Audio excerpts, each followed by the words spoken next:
В начале заседания депутат парламента Баталайба предложил внести в раздел «Разное» проект постановления об официальном сайте Народного собрания Республики Абхазия.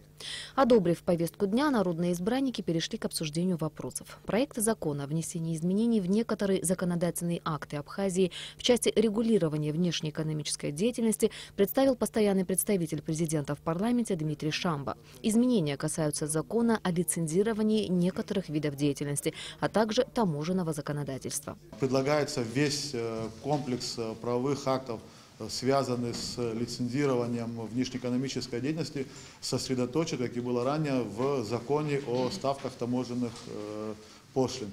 Вторая статья, вторая поправка предусматривает конкретизацию положений таможенного кодекса, потому что в таможенном кодексе содержится положение, что в соответствии с законодательством Республики Абхазия или международными договорами могут вводиться отдельные ограничения на ввоз и вывоз товаров, но при этом не конкретизируется, какой именно орган может вводить данные запретительные меры.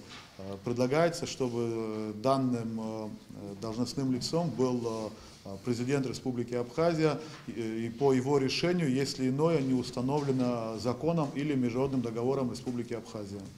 Депутаты одобрили законопроект и приняли его в первом чтении. Следующим вопросом повестки дня был рассмотрен законопроект о внесении изменений в закон об акцизах. Поправки к закону направлены на поддержание местных производителей табачных изделий.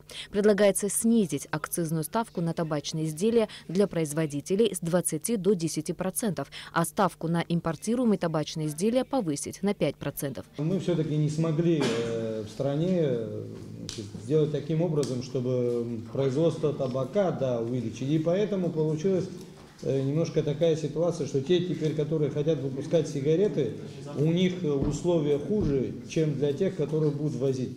И чтобы это уравнять, вот в чем история, мы тогда это ввели 20% в свое время, потому что хотели помочь тем, кто будет выращивать здесь табак. Но, к сожалению, не пошло это дело, как видите, у нас не выращивается табак, а теперь кто будет производить табак, у него неравные условия получаются. Поэтому выровнять, в общем. В итоге после обсуждения законопроект был принят в первом чтении. Проект закона о внесении изменений в закон Республики Абхазия о республиканском бюджете за 2018 год представил министр финансов Джансух Нанба. В связи с незапланированным на этот год расходованием средств в размере более 100 миллионов рублей на ремонт улицы Адлиба в Сухуме, строительство музея имени Сергея Дбар в Гудауте и мемориального комплекса погибшим в Ачамчире бюджет необходимо скорректировать, говорит министр финансов. Для того, чтобы увеличить расходную часть по одной статье на ремонтно-восстановительные работы, которые были закреплены за УКСом, нам необходимо скорректировать бюджет в расходной части по другим статьям. Почему мы не можем, не сокращая другие статьи, увеличить расходную часть? Как вы знаете, в результате исполнения доходной части бюджета на сегодняшний день перевыполнение доходов у нас отсутствует, что не позволяет нам учитывать увеличение расходов без дополнительных поступлений. Изменились почти все статьи государственного бюджета. Некоторые размеры ассигнований увеличены, некоторые сокращены. В частности, размеры ассигнований сокращены в разделах «Промышленность и связь», «Здравоохранение», «Сельское хозяйство», «Культура и искусство», «Физкультура и спорт», «Межбюджетные трансферты». Законопроект вызвал активное обсуждение депутатов. Народные избранники выразили несогласие по сокращению ассигнований некоторых ведомств, в частности, Министерств здравоохранения и сельского хозяйства. Джансух Нанба аргументировал принятые Кабинетом министров решения. По программе совершенствования противотуберкулезной помощи населению у нас минус 2 миллиона. И по программе централизованное обеспечение лекарственными препаратами и медицинскими изделиями лечебно-профилактических учреждений 8 миллионов рублей. Итого в сумме 10 миллионов рублей. Чем это объясняется и обосновывается?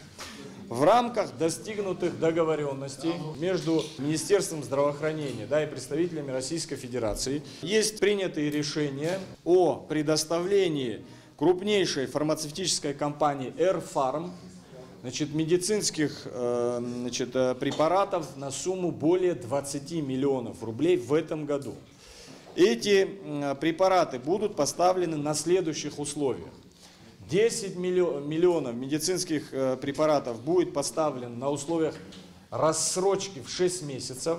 То есть мы в течение 6 месяцев, а это значит, что уже в следующем году будем платить за эти лекарства, которые получим уже в этом году. И порядка 10 миллионов рублей – это, значит, лекарства, которые нам поставляются в виде гуманитарной помощи, то есть безвозмездно. На развитие сельского хозяйства в этом году республиканским бюджетом было предусмотрено 40 миллионов рублей. Однако контрольные и счетные палаты выявили в части расходования этих средств нарушения. Вот почему финансирование программ Минсельхоза ограничено. Выявлено нецелевое использование, и, соответственно, исходя из этого, мы ограничили расходование этих средств именно по тем мероприятиям, на которые они были заложены. То есть в данном случае тратить эти деньги на развитие сельского хозяйства они не могут. Если будет принято решение Кабинетом министров о перенаправлении этих средств на борьбу с долгоносиком, с клопом и так далее, то вот 10 миллионов, на мой взгляд, сумма достаточно на 2 месяца, да, для того, чтобы какие-то эффективные меры, инструменты применить. В итоге, после долгого обсуждения, народные избранники приняли поправки к закону в первом и втором окончательном чтении.